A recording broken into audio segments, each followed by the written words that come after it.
Shravanam Mananam Nidhidhyasanam.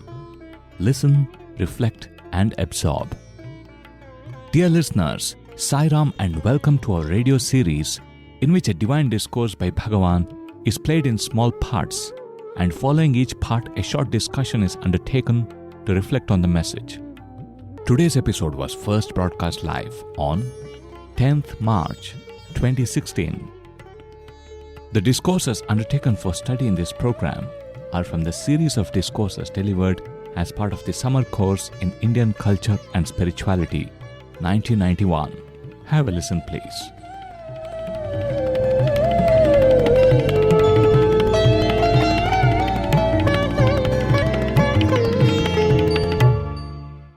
Offering a most humble pranams at Bhagawan's lotus feet. Dear listeners, we welcome you to this week's episode of Shravanam Mananam Nidhidhyasanam. As always, this is Prem from PM Radio Sai, and with me is Sai Prakash. We're still in the second discourse of the 1991 summer course series. Very, very beautiful discourse. Of course, every discourse of Swami is beautiful, profound, and beyond words of description. But this one is beautiful for its own reasons. As we have gone through in the past 2 or 3 weeks, we've seen how beautifully Swami is kind of giving a historical description of how man has come to understand nature, how man has come to explore divinity. And it's a wonderful journey. We'll try to resist the temptation of going through an elaborate introduction because it's wonderful. The flow of that discourse is so alluring. But before we dwell into even a brief introduction, I'll invite Sai Prakash to join us. Sairam Sai Prakash. Sairam Prem, as you rightly pointed out, yes, it kind of deals with, in a way, 2 strands of evolution. On the one hand, you have how man has wandered, and it's scientific and philosophical at the same time. Because I think, as Swami is narrating, even the earliest scientists were sages. So when they started exploring the creation, when they started exploring, and Swami gives a very beautiful review of how man started looking at nature and trying to understand things from nature, and how he started giving names to various aspects of divinity. And I like the sentence where Swami says, slowly man's intelligence grew. And then he realized that he can really not comprehend God. Right. So one of the ultimate names that he is given to God is Aprameya. So he starts with Shiva, Ishvara, where he is attributing attributes to the Lord, right, and giving him appropriate names. But then as his intelligence grows, he realizes that no, he is beyond this. So that part of the evolution that Swami has brought about. And then to look at this discourse, it has such diverse topics. It's not going in one stream. And it's really amazing, as you rightly said, how Swami is bringing in all the aspects of numerology, of scientific exploration, of astrology, of medicine, as we will see in the rest of the discourse. It's really amazing. Right. In fact, that particular point where Swami describes that how man's intellect actually blossomed here. Mm-hmm. Before that, Swami makes that point where he speaks about Isha. At Correct. That point, Swami says that this is where you can understand the sublime nature of the intellect of the sages of those days. Yes. It's very interesting to see because till this point, at least, when man looks at sun and starts worshipping the sun or starts worshipping fire, we spoke of how it is almost like an extension of man's fear. Whatever he's scared of, he believes that it's a power greater than him and kind of worships that power, be it the forces of nature or, as we said, sun or the fire. But at this point, Swami says, he gives this name Isha. The early man gives this name Isha to the Lord. And Swami says, this word Isha represents prosperity, wealth, fame, beauty, knowledge. Right. And Swami says at this point, his intellect becomes sublime. And if you see, probably this is a point where man comes to the understanding it's not necessary to be scared of this divinity because it expresses itself in all the beautiful things in life. Correct. When you say that beauty is divine, you transcend that stage where you're scared of divinity. Correct. You kind of start having a beautiful relationship with that Lord. And this is the point Swami says that the sublime understanding of man blossoms. And of course, after that, aprameya, as you said, where he gives it up and he says that the Lord is beyond all my forms of understanding. Drawing a wild analogy, it's also not out of place to compare how the God of the Old Testament and the God of the New Testament, there is a punishing God, and there is a God who is who instills fear in you. But then there comes the God who is all love. Right. And that kind of evolution is seen here also. Like you start from awe and from fear. From fear it goes to awe. And then from awe, then you start loving him. Right. I think that's how it is. And then, of course, Swami speaks about how after giving this name Aprameya, saying that he cannot be understood, still there is that persistence to know, and then the sages do succeed. It's not like it cannot be understood. It can be understood eventually. Just reminded of what Ruchi Sir shared, a lecturer from the Vrindavan campus. I think last year or something during the Sai Sannidhi program. Yes. He was narrating a very beautiful incident where Swami comes up to him and asks him, "Hey Ruchir, tell me, what is the distance between you and Swami?" And he looks at Swami and he's wondering, is this a philosophical question or is this a direct question? Am I supposed to answer in meters, or should I say, "Swami, I don't know how many more births are there between you and me," or or something like that. He is totally lost. And Swami very beautifully in one sentence gave an answer which probably falls in all these categories. Yes. He said the distance between you and me is the distance between me and you. Me and you. And then he says, the distance between you and God is the distance you believe there is. Correct. And that's what, Swami says here. First of all, believe that it can be achieved. And I was just seeing, at this point, Swami actually starts talking about taking that exploration to the next level. What all are the things you need to do that, first. In fact, this section is labeled peak of human intellect. Yeah, I mean, that's the ultimate state. Right. And if you look at it, the way Swami has put it, first thing is, as we said, it can be achieved. The moment if you start saying that there is a distance, then there is a distance. Swami says, first of all, believe that it can be achieved. Correct. And then Swami says, do it now. Don't wait for some future time. Swami quotes that line, Uttishta Jagrata. Do it now. And then Swami says, the requisite is giving up tamas. And then, Swami explains in the later part very beautifully that what it means to give up tamas is going beyond the animal nature. Correct. Going beyond that state where you just live like an animal. Enjoy what comes your way and be scared of what is unknown to you. Swami says when you go beyond tamas, then the discrimination starts blossoming. Yes. And then Swami says, what is the problem when the discrimination starts blossoming? Rajas. Desires go up. Rajas. And desires go up, and that leads to Rajas taking the first place. And then Swami says, let go of Rajas. That is, start sublimating your desire. And turn your desire towards higher things. And this process can be done only with Sattva. Swami says, you give up tamas, let go of Rajas, and use Sattva, which is the only tool. Only divine tool. Correct. And then in the later part, Swami says, how do you finally approach? He says through humility, through Shraddha, through devotion. And then God reveals himself. That's the beautiful part. He says that last mile is, and Swami says, you take one step, I'm going to take the rest of it, 10 steps, 100 steps, whatever it is. So that's what it is. Swami says that, after you've done this much, and then you offer humility and Shraddha, and then the Lord reveals. And this also, beautifully explains what you were referring to, the Old Testament and New Testament. Yes. When the first few is actually about pushing yourself up and about discipline, about right and wrong. But towards the end, it comes to, having love, having Shraddha, having humility. Yeah, there is this beautiful evolution of this thing. And as you rightly said, it can be done, it has been done. And start. You can do it now. Then the next topic is, where is God? And so he says, gives the example of Brahmarpanam Brahmavir, and he says, Aham Vaishvanaru Buddha. I am there in each one of you. I am that digestive force, that power of Vaishvanara who is there in each one of you. And then he says, do not doubt this. Do not doubt this.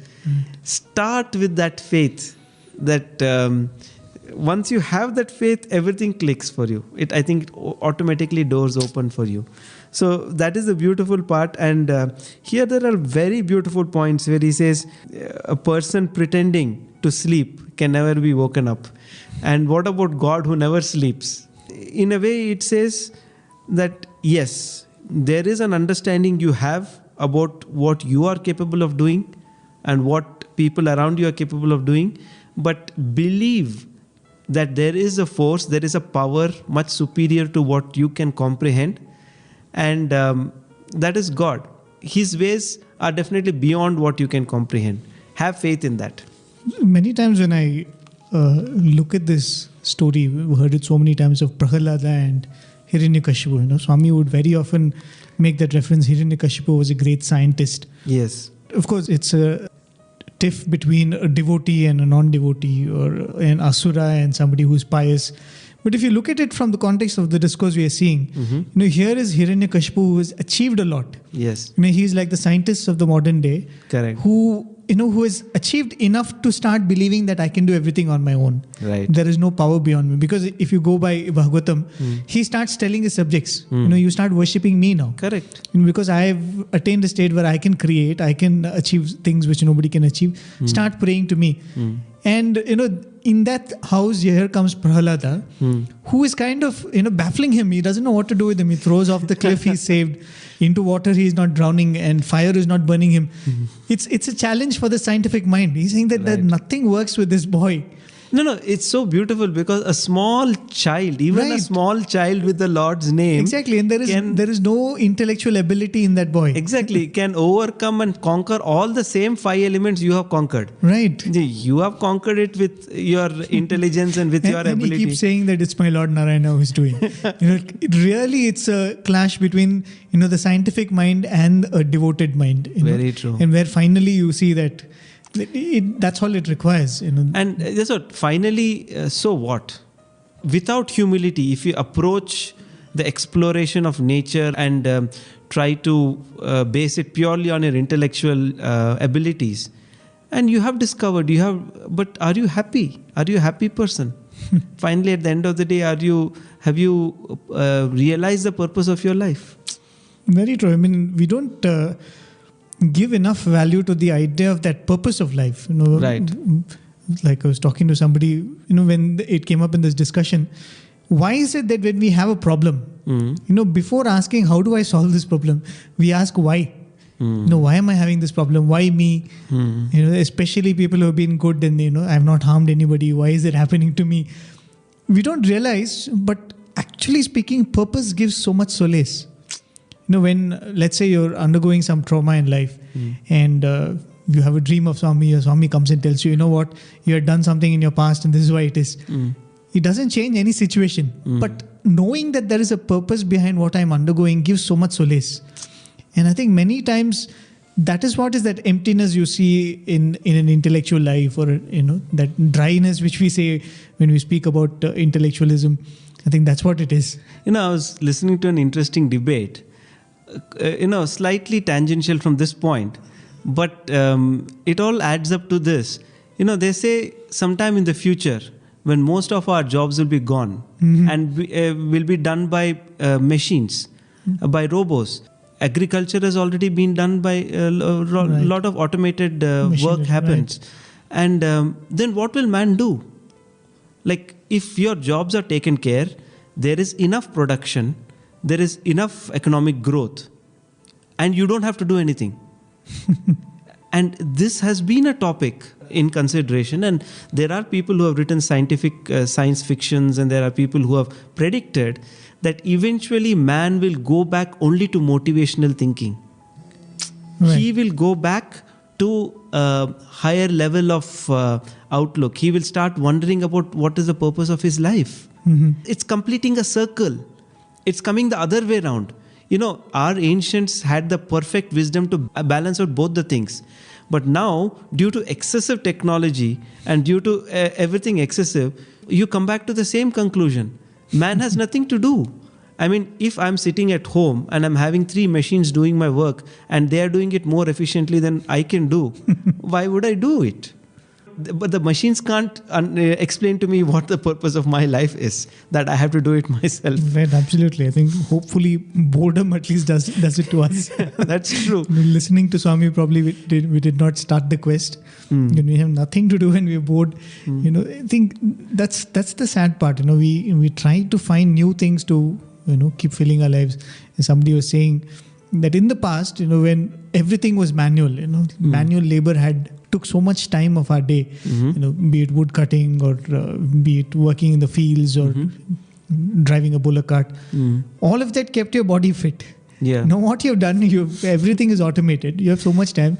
So to keep yourself fit, you've created something like a gym, and you go there, and what work you would have done otherwise, you go and do it. Pay money and get it done.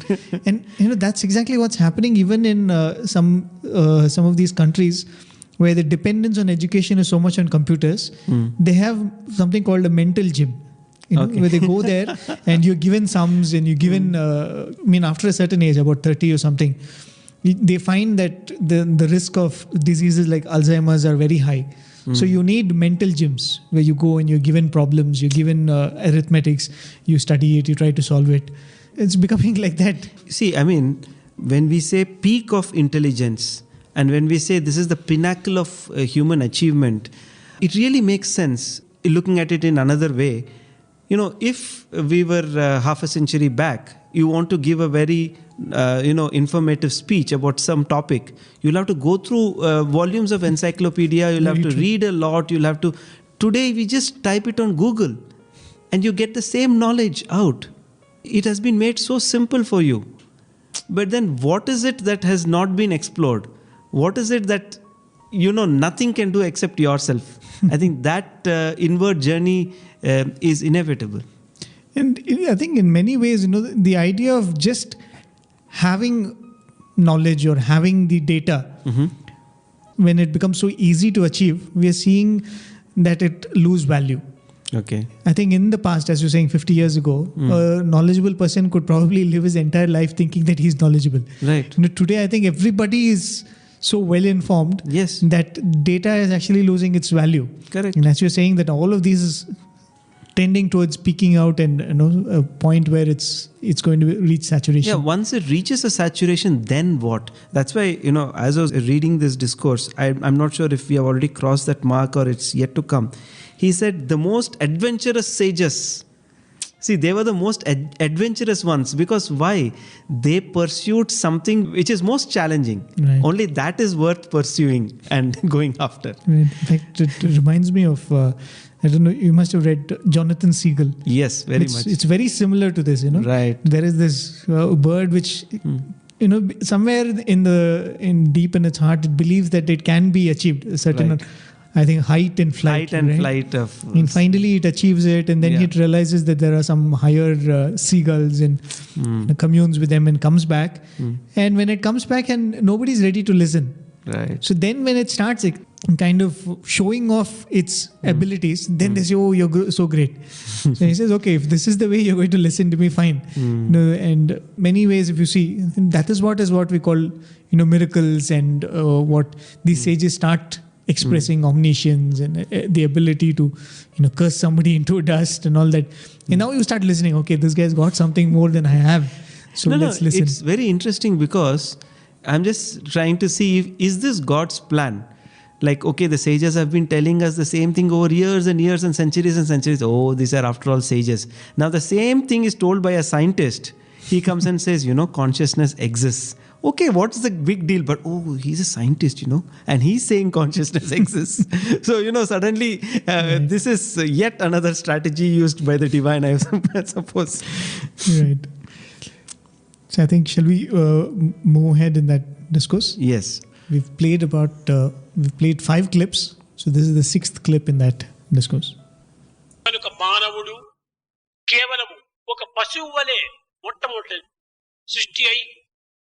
Man, in the process of evolution, was an animal in the first place. He was having a life. He gradually విచారణ శక్తి కలిగి he developed thinking. విశ్వాన్ని సృష్టించుకొని He created world picture. అనుకూలమైనటువంటి సమయాలను పురస్కరించుకొని Depending upon the time, క్రమక్రమేణ భోగ భాగ్యములను అనుభవించేటువంటి రీతులను కూడా కనిపెడుతూ వచ్చాడు. he began discovering things which can give him some comforts and joy. అన్నీ కనిపెట్టాడు కాని మానవుడు He has discovered all things. కట్టకడపటికి జనన మరణములకు కారణం ఏమిటి అనేటువంటి విషయాన్ని కనిపెట్టడానికి కేవలము వాడు వెనుకంజ వేశాడు. But he felt short of finding out what is the reason for birth and death. దీని రహస్యం ఏమిటి? What is the secret behind this? జాతస్య మరణం ధ్రువం. పుట్టినవాడు చావక తప్పదు. Everyone that is born must die. కానీ చచ్చినవాడు పుడతాడో లేదో మనకు తెలియదు. But the man who dies is going to be born or ఈ not. రెండింటి యొక్క రహస్యం ఏమిటి అని దాన్ని కూడా నువ్వు తెలుసుకోవడానికి ప్రయత్నం చేశారు మహర్షులు. Maharshis made efforts to find out the secret behind all these things. ఇది కేవలము మానవాతీతమైనది అన్నారు. He said that this transcends human understanding. కనుకనే ఇది భగవత్ యొక్క సంకల్పం చేత జరిగేటువంటిది కానీ అన్య మానవుల యొక్క ప్రయత్నంతో జరిగేటువంటిది కాదనుకున్నారు. Birth and death happen by the will of God, not by man's efforts. జీవించాలి అనుకుంటే కేవలం ఎంతకాలమైనా జీవించగలుగుతున్నాడా?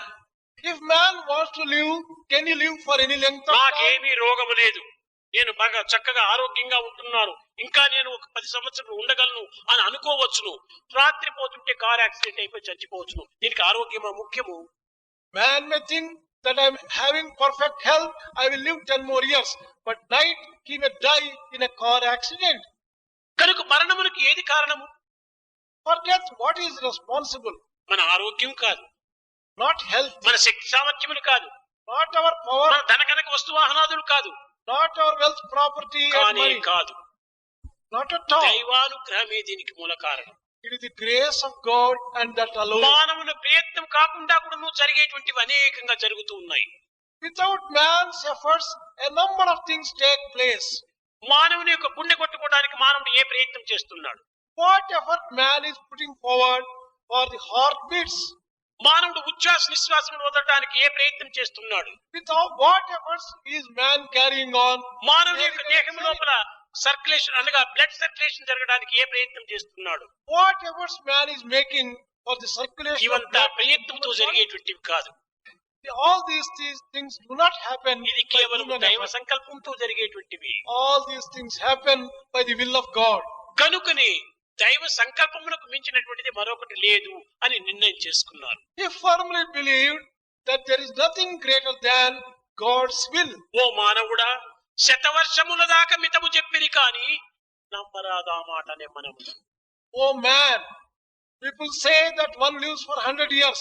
Do not believe such a statement. బాల్యమందో లేక ప్రాయమందో లేక ముదిమియందో లేక ముసలియందో ఎప్పుడో విడిచేది ఎరుకలేదు. Childhood, boy, youth or old age, when one is going to die, no one ఊరనో knows. అడవినో ముదక మధ్యమునో ఎప్పుడో విడిచేది ఎరుకలేదు. The village, forest and the mist of water, where one is going to die, no one knows. ప్రాణం ఉన్నంతలో తన్ను తెలియవలేము. మనము తెలుసుకోవాల్సింది మన ప్రాణం ఉన్నంత లోపలనే భగవంతుని తెలుసుకోవాలి. Whatever we have to know, and that is knowing God, we have to do it. ఎప్పుడో with our ఏమో life. అనేటువంటి యొక్క విషయాన్ని నీవు ఏమాత్రం కూడా పోస్ట్ పోన్ చేయొద్దు. Do not postpone such things to the future. దీన్ని క్యాన్సిల్ చేయడానికి ఎవరికి వీలు కాదు. No one can cancel death. ఇది కేవలం దైవానుగ్రహంతో జరిగేటువంటిది. It happens by the will and grace of God. కనుకనే దైవాన్ని నీవు ప్రార్థించమని బోధిస్తూ వచ్చారు మహర్షులు. Maharshis therefore advised, pray to God. ఈ ప్రాణం కూడా నువ్వు ఎక్కడ ఉంటుండాలి? Where is this life in man? నీలతోయల మధ్యస్థ విద్యుల్లేకేవ భాస్వర నీవార శోకవర్తంతే అని వేదంలో చెప్పుకుంటూ వచ్చింది. నీలతోయల మధ్యస్థ విద్యుల్లేకేవ భాస్వర. వెనక వైపున మనకు 33 రింగులతో కూడినటువంటిది స్పైనల్ కాలం ఉంటుండాలి. We have a spinal column with 33 rings. దానితో నీలతోయల మధ్యస్థ విద్యుల్లేకేవ భాస్వర between 9 to 12. There is this lightning flash between 9th and 12th rings. దీనికి మధ్య లోపలే సుషుమ్నా నాడి అని ఉంటుంది. There is the Sushumna Nadi nerve between this అదే night and day. విద్యుల్లేఖే ఉభాస్వర విద్యుల్లేఖ వలె ఉంటున్నది, లైట్నింగ్ వలె కలుగుతుండది. That moves as fast as lightning between these two. అది ఆ లైట్నింగ్ గా కొట్టినప్పుడే అంత దేహం అంతా కూడా ఫంక్షన్ చేస్తుంటారు. The entire body functions because of the movement of this. కొంతమంది అనుకుంటారు మన ప్రాణం అంతా గుండెలో ఉంటుండాలి, హార్ట్ లో ఉంటుండాలి అంటారు. Some people think life exists in human heart. అది హార్ట్ అనేది కేవలం main switch. Heart may be compared to a main switch, కానీ ప్రాణం అక్కడ లేదు. but life is not heart there. తీసి ఇంకొక హార్ట్ ను మార్చి డాక్టర్లు ఏమేమి చేస్తున్నారే, అప్పుడు ఎక్కడ పోతుంది ఈ ప్రాణం? They are removing heart and transplanting heart. How can they do it if life exists only in ఇది heart? కేవలము ఒక మెయిన్ స్విచ్ ని మారుస్తున్నారు. They are only changing the main switches. కానీ అక్కడ స్పైనల్ కాలంలో నీలతోయద మధ్యస్థ విద్యుల్లేఖ దాని యొక్క ప్రభావం చేతనే ఈ హార్ట్ కూడాను పనిచేస్తూ ఉంటుండాలి. Heart also functions because of the functioning of the Sushumna Nadi. కనుకని ఆనాటి వేద పురుషులంతా కూడాను ఏదో ఏమీ తెలియనటువంటి మూర్ఖులు గాను, వారికి ఏమాత్రము జ్ఞానం లేనటువంటి గాను, సైన్స్ తెలియనటువంటి అమాయకులు గాను భావిస్తూ వస్తున్నారు. ఈనాటి సైన్స్ తెలిసిన దానికంటే మరింత అధికంగానే చదువుకున్నటువంటి వారు.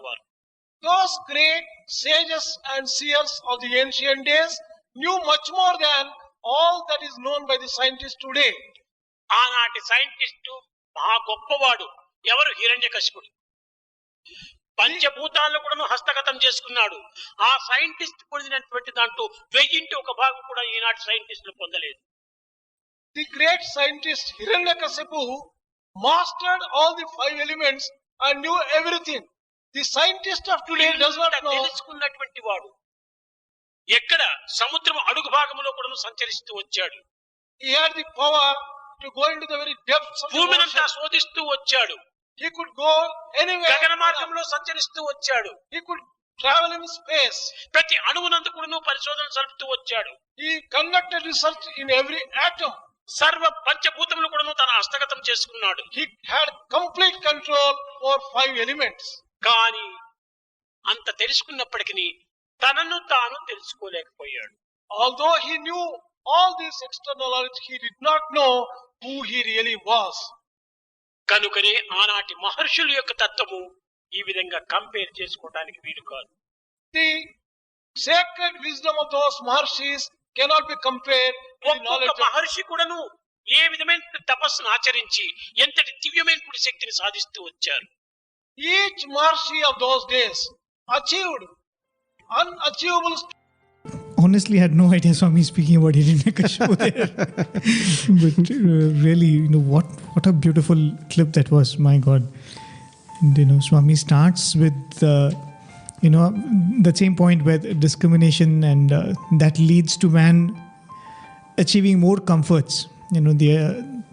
Using that discrimination to make more use of the world around, get more comforts. When talking about comforts, one of the first things you think of is relief from disease, relief from pain. Right. And I think that is where probably that thought would have come. Is there any way you can stop aging? You can stop death from occurring. You can ensure that everybody who is born can live healthily. And, Swami says that there is no pattern which could be observed. The inevitability of death Right. suddenly hits you on the face. Absolutely. And you realize that we have no control over it. We have no Right. power. And Swami says that there's nothing like nothing guarantees full life. You might be very, very healthy and just one day you die. I'm sure there must be more accidents in those days, ancient days, when you talk of it. Suddenly you're attacked by wild animals or Right. floods. You have no protection against some of these things.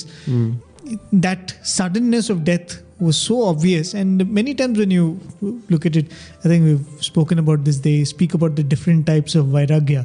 Right. It is mentioned in our scriptures. One of it is smashana vairagya. When you see a death, Correct. which happens, especially when you see somebody who has lived a good life, who's very healthy. You might have spoken to them the previous day, and suddenly you realize that they're no more.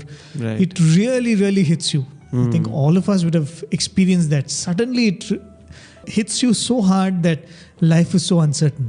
Right.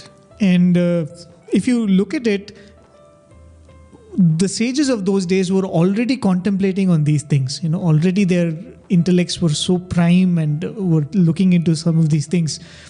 When an event like that happens, that vairagya can be capitalized, like what Louis Pasteur would say, a trained mind actually uses the events which happen around Correct. you, the serendipitous events which happen around you. It's almost like that. Yes. In our cases, vairagya comes and goes. How many of us have seen the apple fall? Right, For exactly. example. It hardly moves a brick in us. That's true. Also, reaching some kind of a climax in man's exploration. This I'm able to understand, I'm able to comprehend. This I'm able to know. This, okay, I've seen this aspect of God, I'm able to name it, I'm able to comprehend it. But this I don't know. It is beyond me. The inevitability of death and your absolute helplessness. You have no control over it. And of course, we know that famous incident where Kasturi uncle comes to Swami and says, I believe somebody in Swami's family right. had passed on, and he came and said, Swami, please, will you not save him? Will you not bring him back to life? And Swami said, no. Then he said, Swami, why? Swami, you should. And people in the village, in the very early days, as early years, started saying, oh, if he cannot protect people from his own family, and how is he going to protect us or save us? And Swami had a hearty laugh. He said, Kasturi, if there is no birth and death, how will I pass my time? This is my time pass. I think it's that uncertainty, when you talk about pain, when you talk about anything happening to your body. Let's say that somebody, goes through a disease and they kind of get paralyzed or something. Mm-hmm. You are there to experience the aftermath of that event. Right. So you can say that, okay, it can be managed, or no, it's very painful, or no, you can keep yourself positive. But this is like a veil of darkness. You don't know what's on the other side. Right. You have nobody coming and telling you that there is nothing to worry. Other than, as you said, when Swami says that it's all just a play, the confidence with which he says it, kind of gives us a little bit of sanity. But otherwise, there is so much of uncertainty. You have no idea what is on the other side of this curtain of darkness. Right. And that is, as you said, is something which would have really boggled the minds of these early seekers. Who said, yeah, these are things I can understand, but there are some things I have no clue about. And how beautifully Swami connects that to the next part of the discourse, where he says, yes, you are alive as long as the life force is there in you. But where does the life force reside? It's not in the heart, like what we think even today. I mean, for the ancients who might not have even done the heart transplant, the example Swami gives is when the heart is removed and the body is connected to a heart-lung machine for any cardiac surgery, how is it that the person is still alive? Because the life force is in the Shushumna Nadi, that's in the spinal column. But imagine the intuition of our sages. Without doing a heart surgery and doing probably having a heart-lung machine, and that equipment, they could visualize and they could experience that the life force is actually in the Sushumna Nadi. It's really amazing. The next part where Swami speaks about Hiranyakashipu, Yes. I think it's the same thing, when you speak about Hiranyakashipu's boon that he takes from Brahma. Mm-hmm. It should not be day, it should not be night, it should not be outside, it should not be inside, neither on the earth nor in the sky, not by a man, not by a human being. It is I think an expression, or they're trying to portray the idea of the very, very smart intelligence of human being, but where even that falls short. Where when it comes to that, there is no way you can hoodwink it, there is no way you can escape it. It has its own way of coming around, the whole story as such. And so beautifully Swami puts these two together in this discussion. In fact, as we were discussing, the same 5 elements which Hiranyakashipu had conquered, his son with the name of the Lord. Right. He must have done so much of penance and got that boon for whatever. I should not be killed by animal or man. And here was Prahalada, a 5-year-old boy. No animal could kill him. No man could kill him. No weapon could kill him. No element could kill him. No elements could kill him. Right. It really must have left his father in a quandary. That's true. Right. So we'll go to the next clip in that discourse. ఈనాటి doctors అందరూ కూడాను శస్త్రచికిత్సలు ఆపరేషన్లు జరుపుతూ వచ్చారు. They conducted surgery also. ఎన్ని రకమైనటువంటి ట్రైనింగ్లు చేసుకోను, ఎన్ని రకమైనటువంటి దేశాలకు వెళ్ళు, ఎన్ని రకమైనటువంటి ఆపరేషన్లు జరిగో, ఈనాటికి వాళ్ళు పెద్ద పెద్ద డాక్టర్స్ గా తయారైపోతున్నారు. Today's doctors, after doing so much of research, going to so many countries, are achieving a little ఎన్ని success in surgery. రకమైనటువంటి యొక్క ఇన్స్ట్రుమెంట్స్ ను తీసుకుంటూ వచ్చారు. They have developed different types of కానీ instruments. ఆనాటి వైద్య శాఖలందు ఈ చెత్త చికిత్స లోపల మహాప్రవీణుడు అయినటువంటి వాడు In the ancient days, there was one who was Bharadwaj master. మహర్షి. భరద్వాజ మహర్షి ఈ శస్త్ర చికిత్సను చక్కగా సులభంగా తాను ప్రపంచానికి అందిస్తూ వచ్చాడు. Bharadwaja Maharshi was the one who offered the knowledge of surgery to the entire world. ఇది in all its ప్రకృతి perfection. చికిత్స అని. What type of knowledge did he have? దీనినే ఆయుర్వేదము అని చెప్పుకుంటూ వచ్చారు. This has been described as Ayurveda. అనగా ఏమిటి? ఆయు ప్లస్ వేదము, ఆయుర్వేదము అని. ఆయువును అందించేటువంటి వేదము ఇది ఆయుర్వేదం. This Ayurveda is one which offers life to man.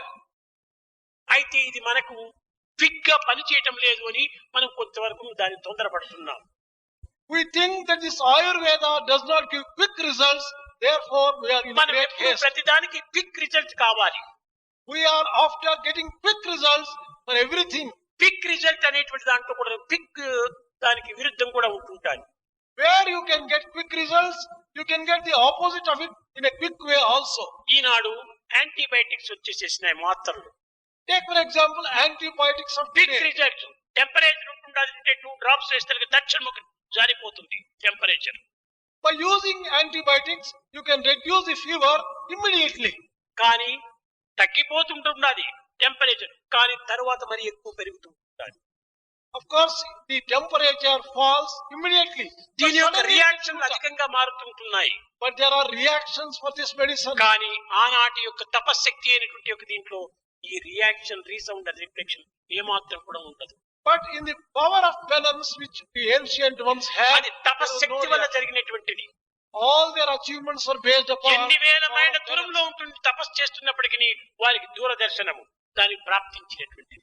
They could take a vision of people away thousands of miles from the place by virtue of their ప్రగతితో penance. వారు ముఖాముఖిగా సంభాషణ జరిపేటువంటి వారు. They could converse with people thousands of miles away directly. ఈనాడు దూరదర్శనమని, దూరశ్రవణమని అనేక యంత్రాలు కల్పించి కోట్లకు కోట్లంతా కూడా ఖర్చు పెట్టి దీన్ని మనం ఈనాడు అనుభవిస్తున్నాం. Today, whatever we are enjoying by way of communicating and seeing people for far off distances, ఒక్క we are నయా spending పైసా crores ఖర్చు of- లేదు అన్నాడు. Those days, not even a pie was spent. మనస్సును పవిత్రమైనటువంటి దివ్యత్వంగా మార్చుకోవటం చేతని ఇంత శక్తులంతా వాళ్ళకు చేకూరుతూ వచ్చాయి. They could command all the powers by purifying their own mind and vision. కనుక విద్యార్థులారా, మానవుడు క్రమక్రమేణ మొదటి స్థాయి నుండి ఎంతవరకు ఎట్లా పెరుగుతూ వచ్చాడు అనేటువంటి విషయాన్ని మనం చక్కగా విచారణ చేయాలి. Dear students, we'll have to inquire and look into how man's evolution has taken place from the పుట్టిన beginning తక్షణమే till now. ఎవడు పండితుడు కాదు, విద్యావంతుడు కాదు. By birth itself, no one can become a scholar or a knowledgeable person. క్రమక్రమేణ మన యొక్క శ్రద్ధా భక్తుల చేతనే మనం ఇంతటి ఉన్నత స్థాయికి పోతున్నాం. Gradually, with the passage of time, we achieve many things in life. ఒక్క బిఏ, ఎంబీఏ అనేటువంటి 2 అక్షరాల డిగ్రీ కోసం ఎంతనో మనం శ్రమ పడుతున్నాం. For getting one degree, BA or MA, how much of effort do we put in? దివ్యత్వమైనటువంటి దైవత్వానికి మనం ఎంత శ్రమ పడుతున్నాం. For the sake of obtaining divinity, what effort ఆ we are- పవిత్రమైనటువంటి గ్రేస్ కోసం మనం ఏమి దారపోస్తున్నాం? For earning that divine grace, what is the effort that we are ఏమీ లేదు. Nothing at all. కానీ దానికి తగినటువంటి కృషి చెయ్యాలి. We have to make efforts proportionate to that. సాధనమున పనులు సమకూరు ధరలోన. By practice alone, man can achieve మనకు anything. తెలియదని మనం విసర్జించకూడదు. We should not give up telling, I do not know this. తెలియని దానినే మనం సాధించడానికి ప్రయత్నించాలి. We have to make efforts to know what we do not అదే know. ఆనాటి మహర్షులు చేసినటువంటి ఒక సాధన. That is the వాళ్ళు తెలియనటువంటి దానిని సాధించాలని అనేక విధమైనటువంటి కష్టములకు, నష్టములకు, దుఃఖములకు, వానలకు, ఎండలకు అన్ని విధమైనటువంటి దీంతో సహించి భరించి దానిని తట్టుకొని నెట్టుకొని సాధిస్తూ వచ్చారు. Maharshis of the ancient days did not care for any problems which they had to face. They faced all problems and achieved success in their Eenadu efforts. మనం ఏ ప్రయత్నం చేసినా కానీ మనం సుఖంగా ఉంటుండే ప్రయత్నం జరగాలి. కించిత్తు కష్టం మనకు అడ్డు రాకూడదు. Whatever effort we do not want to face even the slightest difficulty. Everything should go smoothly. సుఖవంతుడు ఈ యొక్క దీనిని సాధించలేడు. In happiness and joy, man సాధించాలనేటువంటి యొక్క శ్రద్ధ కలిగినటువంటి సుఖాన్ని కోరడానికి వీల్లేదు. A man who wants to really achieve should never aspire to have only happiness and joy కనుక సర్వమును always. త్యాగం చేసి దైవానికి మనం అర్పితం కావాలి. Sacrifice everything. Offer yourself entirely అప్పుడే to మనకు God. అతీతమైన విద్యలన్నీ కూడా మనకు ప్రాప్తిస్తాయి. Then only you can get those extraordinary powers. ఎన్ని and విద్యలను skills. అభ్యసించినప్పటికీ, ఎన్ని శక్తులు సాధించినప్పటికీ ఆనాటి మహర్షులు యందు కించిత్తైన కూడాను అహంకారం అనేటువంటి ఎక్కడ కనిపించేటువంటిది కాదు. In spite of the stupendous achievements and victory achieved by the ancient Maharshis, they did not have arrogance of the ఈనాటి సైంటిస్టులు ఎందుకు కానీ, ఇంకా పరిశోధన శాస్త్రజ్ఞులు ఎందుకు కానీ కించిత్ మాత్రం కొంచెం సాధించినామంటే ఇంక వాడిని పట్టడానికి వీలు లేదు. Take the researchers or the scientists of today. If he achieves even the slightest thing, well, no one can hold him back. ఈ అహంకారంతో తల కూడాను ఎగిరిపోతూ ఉంటది. On account of excessive joy, which is నిజముగా more- విద్యావంతునికి అహంకారం అనేది అక్కడ ఉండడానికి వీలు లేదు. a truly educated person would never suffer from ego or arrogance. కనుక విద్యార్థులు యందు అహంకారం ఏమాత్రం కూడాను విజృంభించరాదు. Students should never have ego or arrogance. of వినయమే any order. విద్య యొక్క ప్రధాన లక్షణము అన్నారు. The most outstanding characteristic of education is humility. ఈనాడు మనం సాధించింది యొక్క సైన్స్ ఏమిటి? What is the achievement of science today? ఏమాత్రము మనం సాధించలేదు ఇంకా. We have not really achieved many things. ఏదో at మన all. బుద్ధుల యొక్క కొలతను పురస్కరించుకొని గొప్పగా సాధించామని అనుకుంటున్నాము. We imagine that we have achieved tremendous things. ఒక చిన్న ఉదాహరణము, One small example. సూర్యునిలో ఉండినటువంటి యొక్క energy The energy that is inherent in sun, 3000 భాగము లోపల ఒక రెండింటిని మాత్రమే ఈనాడు సైంటిస్టులు అనుభవిస్తున్నారు ప్రపంచమంతా చేరి. the entire scientists and the entire world is having only 2 divisions of 3000 powers which sun has. 2998 అట్లే ఉంది. There is the power which is equal to 2998 which is not used at రెండు all. మాత్రమే అనుభవిస్తున్నాం ఇంకా. Only 2 parts are ఈ being enjoyed. రెండింటితోనే ఇంత శక్తి ప్రపంచమునందు వ్యాపించి ఉండేటప్పుడు ఇంకా ఈ 3000 ఎనర్జీ శక్తినంతా ఉపయోగిస్తే ప్రపంచం ఎంత దేదీప్యమానంగా వెలిగేటువంటిదో. If only we can harness the power of the sun to the extent of 2998, how much of prosperity can we achieve? That was the probably the last discourse clip we'll be playing today. But again, very, very, very beautiful. There's not enough number of words to describe this entire discourse. So beautifully structured, and the flow is so wonderful. Swami starts again talking about the achievements of the sages, as Right. you said, but this time in the field of medicine. Correct. And talks about sage Bharadwaja. Very interesting, I mean, Bharadwaja, as we know, the story is related by Swami. Yes. He himself suffers the paralysis on one side. Correct. Now, as we were saying, that many of these sages probably would have studied and explored their science on themselves. Right. Right. Right. And Swami makes this beautiful point about quick results. And Ayurveda, this is a beautiful explanation of Ayurveda. Ayur is life, to extend the life. And we want instant results and instant, in a sense, a slight tangent from here. But in a way, it just points out again to this eternal question of means versus ends. Okay, you want quick results. So at any cost, I'm trying to get that, but then it's not lasting. So also in every field of life, you want a quick result, you want quick success. You might get it, but it is not the hard-earned way. And so it's not going to last. Even in this, the means are as important as the ends. So today's approach possibly to medicine is looking only at the ends. I want an instant result. I want instant cure. So let me do anything to get the instant cure. In fact, going a little bit more scientific on this, the way painkillers actually work in the human body, the nerve transmitters and the nerve sensors are blocked by this medicine. So when you take a painkiller, it goes and sits on the nerve ending, and it does not allow the pain to go to the brain, and it does not allow the brain to interpret it as pain. So it's such a temporary relief that, so you are actually in a way fooling the system. So what happens is, when you are trying to achieve something, in a way this is what Swami is saying. The ancient sages approached it with humility, and they approached it in the long drawn way, where they found the means is as important as the ends. You know, that humility, the way they approach, the attitude, the feeling of surrender to the Lord, that means is what is ultimately going to take you to the end.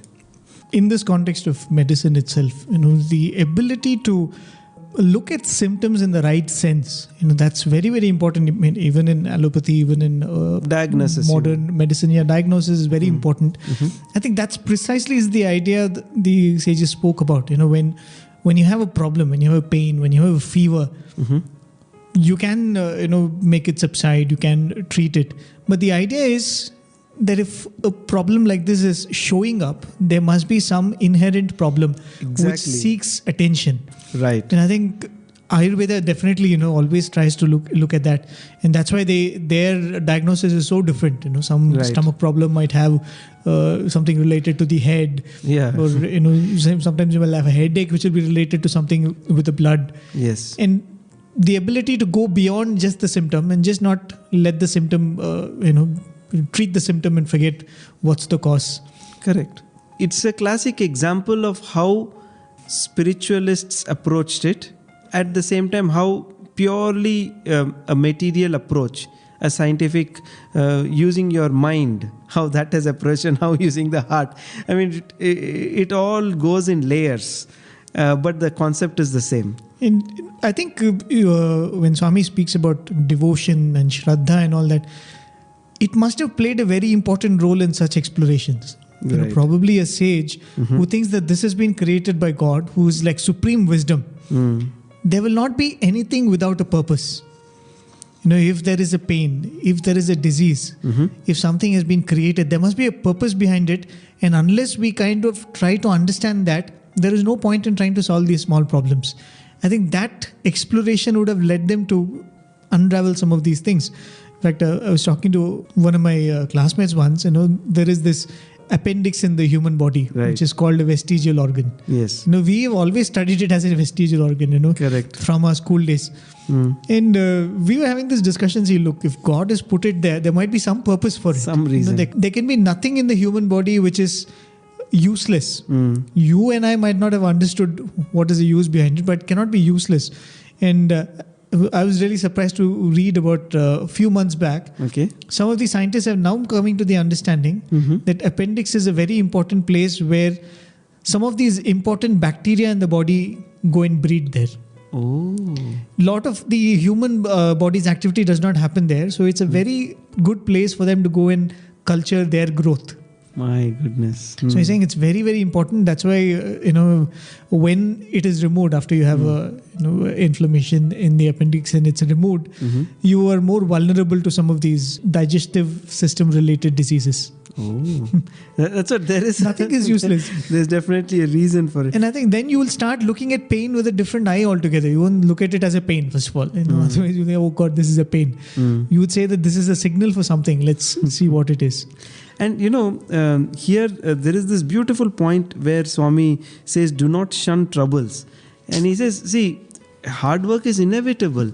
Nobody is born a great scholar. Nobody is born with all knowledge in himself. And where do we divert our energies? Most of us are getting BA and MA, that's what Swami says, for worldly education as we call it. But here is a subtle point. See, suppose I'm studying biology. That's worldly education as far as I'm concerned. But the sages studied the same biology with an attitude of surrender. So it's not what you study that is important. It's the attitude with which you study, which is, I think, very important. And since the sages approached the subject with that level of surrender and devotion to the Lord, he revealed more secrets to them. It's like a blessing. Right. I mean, if you look at it, on one hand, we have this quotation, we say knowledge is power. Mm-hmm. So if you see, all of these revelations are a very, very strong body of power, actually. They're being given to an individual. And power is always given to somebody whom we trust power with. Right. You can't give it to somebody who's indiscriminate. That's the biggest disaster. We see it so much around. So when you see that these sages have received that kind of immense power, right, I think they've qualified themselves through their process, through their humility. They qualified themselves to say that, power in these people's hands will never be misused. Right. This knowledge can be given to them. And that's why, Swami, even in the first discourse, he said, the biggest mistake we're doing is separating worldly education from secular education. All the problem starts there. In fact, at the cost of repeating it, I think at least the third or fourth time, I'm not sure, in this same series. But it just comes to my mind again, because when, after I completed my education, when I told Swami, I want to stay with you. Swami said, you wanted to do some MBBS, what happened? Then, for a moment I paused and I said, Swami, I am ready to study anything in order to stay with you. That was my answer. And mentally I thought, now see, that's a good answer. Swami just gave a beautiful smile. And instantly he said, Swami to undataniki chadu avasrama. He said, do you need your education and your studies to stay with me? Such a profound and beautiful statement. At the same time, now suppose, for example, Swami has started this educational institutions. He has put the teachers there. One person cannot become a teacher in his institution unless he is qualified himself with a PhD or with whatever, with the required knowledge. At the same time, the attitude in which he takes the subject, that is what will take him closer to the Lord. Swami has started this education institution, but if you are purely in pursuit of that knowledge without the attitude of connecting it to the Lord, that's why that Vyashti, Samashti, Srishti, Parameshti, right. You study nature knowing that the Lord is there in the background of that. Right. And again, Swami speaks of this point about the communication of the sages. I think it's a very subtle hint that Swami is saying that, don't dismiss these as powers and magic. Okay. I think that's what we generally do, when you speak about sages like Vasishta, Valmiki, they appeared there, they appeared here, they traveled to this loka, that loka. We kind of resign to the idea that, that's magic. That's mythological. Either Swami is saying it's advanced science. Right. The moment you think of it as advanced science, Swami is saying that it can be achieved. It's stunning. And don't stop reveling at your your radio and your TV. That's the thought which came to my mind. Sitting here and, dear listeners, we are speaking to you from across the globe and you're listening to us live from Prasanthi Nilayam. So we're saying this is nothing what your science you've done. This old stuff for me. Really, when Swami came and sat here and kind of inaugurated the studio, that's what he must have been thinking. On a very different note, I remember in the year 2003 or 2004, I'm not able to exactly place it, for one of the convocation dramas, they decided to use wireless microphones. Okay, right. I think, I remember that. Maybe 2002, I'm not clear. Right. So somebody had offered a nice wireless set of microphones and there was a lot of excitement. And so Swami had given it to the boys and said, wear it, let me see how it works and all that. And so here is somebody pins it and there's a wireless transmitter. And one of the boys was very excited. He said, Swami, this is how it is. Swami, if you clip it here, this, that. And he was, a little bit more, he was almost showing and explaining to Swami. Then Swami looked at him and Swami said, 20 years back I gave similar kind of clips to your hostel. They have not used it properly. And it is true, because Swami actually gave a set of very advanced microphones 20 years back. Comparing that to this, Swami is saying, okay, you are happy with your technology today, but the ancient sages had much better stuff. Just reminded of what Brother Satyajit has shared many times, He says in those days, when Swami would give a discourse, he would go backstage with Swami, and he had borrowed a Walkman from one of the teachers. Okay. I think it's Rammohan Rao sir or somebody had taken it from one of the school teachers. And that day, I think in between, when unexpectedly Swami went into the green room, he had to follow Swami behind. So he didn't have the time to give this Walkman to somebody or something like that. So he put it in his pocket and he went in, and Swami saw the bulge. That, hey, what is that? He said. So he pulled it out and he said, Swami, this is. Swami said, what is that? I think it's some funny brand, was written Japanese brand or something. Swami said, what is that? And so he opened it and he said, Swami, this cassettes, this is a portable, tape player. You can put it here. You can listen with headphones and all that. Swami said, from whom you got it? So he said, Swami, I borrowed it. I listened to Swami's discourses and all that. And Swami said, why are you taking from everybody? If you ask me, I'll give, no? So he kept quiet. The next minute, Swami waves his hand and materializes a Walkman. Wow. And he said, what is this? Just a minute ago, I was explaining to Swami how a Walkman works. I was telling him that this is the technology and this is how it is. And, you put a tape like this. And the next minute, Swami waves his hand and produces. I mean, of course, it's no surprise, but the way Swami orchestrated that entire incident is so beautiful. And you think of it, when Swami came here, I remember listening to it so many times. Or Gopal Srinivasan goes up to Swami and says, Swami, when Swami gives a discourse here, at the same time it will be heard in Germany, it will be heard in Russia. And Swami will think, yeah. Just beautiful. Swami would say, the power of mantra is much more than the power of yantra. Right. So, technology today, we are so proud of it. As Swami says, scientists, they have not even explored a little bit and they are so proud about it. That point about humility is so beautiful. Right. So that qualifies and that actually defines the attitude with which they approached. Right. And just talking about the radio, I'm just not able to relate that. Before we started the Shravanam Mananam, we used to do the children's hour. Yes. That time we came across this very interesting incident which happened. We had played a children's story, a very famous Chinnakatha which Swami would relate about how a boy is going to school. He has to go through a forest. He doesn't have anybody. So mother tells him, you call out to Gopala, he'll come. So he calls out and this boy comes, and it apparently happens to be Krishna, and that entire beautiful Chinnakatha we narrated. Right. And promptly a few days later, we get a mail from a 7-year-old kid from the US. He says, I like that story so much. I like your children's hour so much. And he said, but I have 3 questions. Okay. And this boy lists out. First question, he says, I go to school by bus. Can I still call Gopala? Will he come? Okay. And the second thing is, nowhere near my house there is a forest. Where do I go and call out to Krishna? And he says, third thing is, in that story, that boy did not have any brothers and sisters. But I have a brother already, an elder brother who, sometimes bullies me. Can I still call out to Krishna? What do you answer this kid? I mean, here we're thinking we are connecting people to Prasanthi Nilayam. We are taking Swami's message to the world. How do you answer a child like this with so much of purity and innocence? He's asking.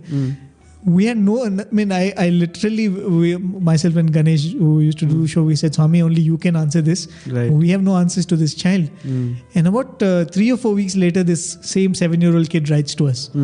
And, he says, I went for my summer vacation. I went to Delhi, and one night Swami came in my dream. Okay. And he was so surprised. He's never seen Swami in his life. He was so surprised. He said, oh, Swami, you come. And Swami told him, hey, you asked those 3 questions, to Radio Sai boys. I've come to answer them. Wonderful. Okay. And this boy is saying, Swami, how do you know? So sweet. I asked those brothers, and how do you know? Swami said, yeah, you asked them. Those boys don't know the answer. So they said, Swami, only you can answer them. So I've come to answer you. Wow. Until today, we don't know what the answers are. This boy just wrote to tell us that I've got my answers. actually speaking, in this very place, in this studio, when the studio started, Swami made this statement. He said, I have nothing to lose or gain from the work that you are going to do. Right. If it gives you happiness, if it gives you growth, you do it. That's all it is. Swami is doing his work. He's reaching out to everybody in his own way. We are just bettering ourselves by doing this. And when Swami says here that, the more you achieve, the more humble you should be. Right. When things like this happen, how can you not feel humble? Exactly. It's like a real bang on a head and says that, I am the one who is doing it. I am the doer. Really, there's no amount of words we can use to express our gratitude to Swami for that. So, dear listeners, that should indeed conclude this week's program because our time's up. Thank you for being with us. On behalf of Sai Prakash, on behalf of myself, we offer this program at Swami's Lotus Feet. Thank you. Jai Sai Ram.